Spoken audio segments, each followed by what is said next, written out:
Yes, a new study highlighting that women living in more walkable neighborhoods had a lower risk of obesity-related cancers.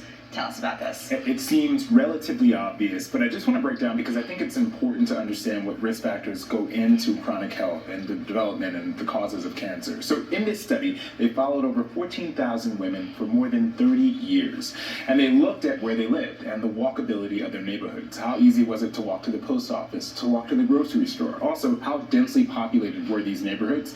And they found that those women who had the most walkable neighborhoods and where they lived, which are nicer neighborhoods, but they also control for financial income, for example. But yes, they are nicer, and you're probably more equipped to be able to go get healthier foods. But they found that women who lived in more walkable neighborhoods had up to 26% less rates of certain types of cancer, like endometrial cancer, colorectal cancer, and breast cancer. I think it's also an important reminder that physical inactivity is a major risk factor for the development of cancer, and just a reminder to try to walk more. Just like basic movement. Basic movement, and it's interesting because my grandmother always says, like, if you feel sick, get up and walk around. But there was something to that.